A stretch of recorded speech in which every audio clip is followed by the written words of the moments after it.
आज हम श्वसन की कार्यकी के बारे में चर्चा करेंगे और इसमें दो तीन चीज़ें जो कि ध्यान रखने वाली ज़रूरत है उनके बारे में बात करेंगे हम यहाँ पर। अब तक हम जो पढ़ चुके हैं वो ये है कि हमारा जो श्वसन तंत्र है वो किस प्रकार का होता है, उसकी संरचना क्या है और ब्रीदिंग का मैकेनिज्म, यानी हम जो श्वास अंदर लेते हैं और वो बाहर निकालते हैं वो किस किस प्रकार से, उसमें कौन कौन से भागों का योगदान होता है। उसमें मैंने आपको बताया था कि डायफ्राम और आपका रिब केज जो है, जो कि आपका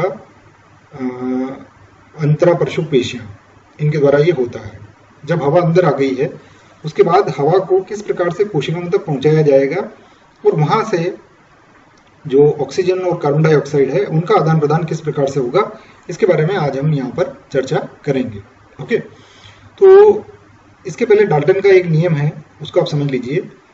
total pressure of A gas mixture is equal to the sum of the pressure that each gas in the mixture would have independently। Hindi में आप इसको समझ लीजिए अच्छी तरह से। आप में से अधिकांश छात्रों की मेरे पास एक दो मैसेज आए थे कि मैं हिंदी में कम समझाता हूँ, है ना, जबकि मैं समझाता पूरा हिंदी में ही हूँ, लेकिन हमें इंग्लिश में भी डेफिनेशन वगैरह जो है वो थोड़ी समझ लेनी चाहिए। तो डाल्टन ने ये कहा कि किसी गैस का जो कुल दाब होता है वह दाब उस गैस के विभिन्न घटकों के आंशिक दाब के योग के बराबर होता है। समझ लीजिए एक बार वापस से।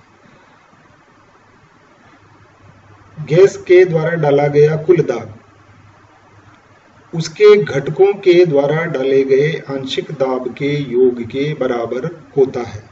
क्लियर है ये चीज आपको? ओके, अब एक चीज और बताना चाहता हूं मैं आपको यहाँ पर, वो समझ लीजिए पहले कि वायुमंडल में जो गैसेज हैं उनमें जो गैसेज हैं उनकी परसेंटेज कितनी है ये हमें जानकारी होनी चाहिए। तो हमारे लिए दो गैसें बहुत इंपॉर्टेंट है। एक हो गया आपका ऑक्सीजन जो कि पाई जाती है 21%, ओके 21%। दूसरी है आपकी कार्बन डाइऑक्साइड। कार्बन डाइऑक्साइड जो है ये आपका 0.4% के बराबर वहां पर पाई जाती है। क्लियर है? तो माउस से मैं लिखने की कोशिश कर रहा हूँ थोड़ा सा, ओके। और एक और होती है उसके अंदर नाइट्रोजन। नाइट्रोजन की मात्रा जो है वो वायु में 78% के बराबर होती है, 78%, ओके 78%। और इसके अलावा कुछ रेयर गैसेज होती है जिसको कि मैं यहाँ 8 से डिनोट कर रहा हूँ, ये 1% के लगभग जो है वो होती है, और 1% होती है ये। और इसके अलावा जल वाष्प जो है वो वेरिएबल अमाउंट में इसके अंदर पाई जाती है, यानी इसकी मात्रा जो है वो बदलती हुई रह सकती है। ठीक है, ओके। एक तो ये चीज हो गई। दूसरी चीज जो आपको ध्यान में रखनी है वो ये है कि आंशिक दाब, जो बता रहा था मैं आपको यहाँ पर कि आंशिक दाब क्या होता है और इसको हम किस तरह से बता सकते हैं। आंशिक दाब, आंशिक दाब, इसकी गणना हम किस प्रकार से कर सकते हैं। तो आंशिक दाब क्या होता है और इसकी गणना हम किस प्रकार से करते हैं, इसको अगर हम देखें तो दो जो गैसें हैं खास करके इनका आंशिक दाब हम यहाँ पर निकालेंगे। एक हो गया आपका, इसको हम इस तरह से बताते हैं PO2, इसका मतलब होता है पार्शियल प्रेशर ऑफ ऑक्सीजन या ऑक्सीजन का आंशिक दाब। तो एक चीज ध्यान में रखिए कि हमने आपको ये कहा है कि ऑक्सीजन वायुमंडल में कितना परसेंट है, 21% है, 21% है। तो टोटल जो दाब जो इन सब गैसों के कारण से जो दाब आ रहा है आपका वो होता है 760 मिलीमीटर ऑफ मरकरी के बराबर होता है, 760 mm ऑफ Hg। वायुमंडलीय दाब सतह के ऊपर इतना ये होता है, ओके ठीक है। अब मैंने आपको ये कहा है कि इस 760 का जो गैस जितनी है, डाल्टन का नियम ये कहता है कि ये जो 760 मिलीमीटर है वो इसमें पाए जाने वाली गैसों के द्वारा डाले गए आंशिक दाब के योग के बराबर होगा।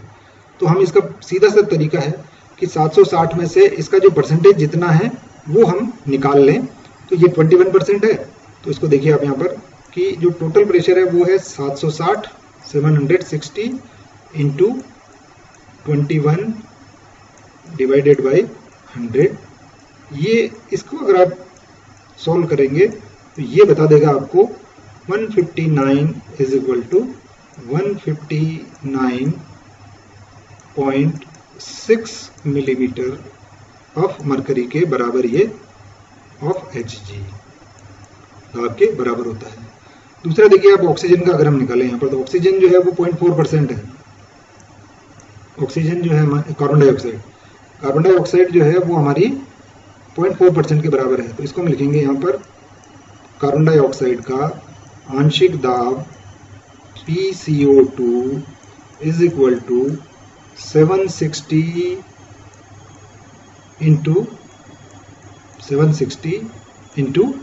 0.4% है, ये वाला 0.4% है, 0.4 डिवाइडेड बाई 100 ओके। ये हो जाता है आपका इज इक्वल टू 0.3 mm और मरकरी के बराबर होता है। इसी तरह से एक और निकालने आप ताकि आपको ये पता चल जाए। नाइट्रोजन की अगर हम बात करें यहाँ पर, ये नाइट्रोजन वाला जो है, तो PN2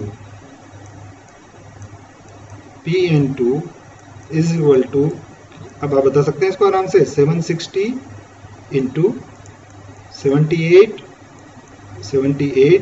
divided by 100 is equal to, ये हो जाएगा लगभग आपका 600 mm ऑफ मरकरी।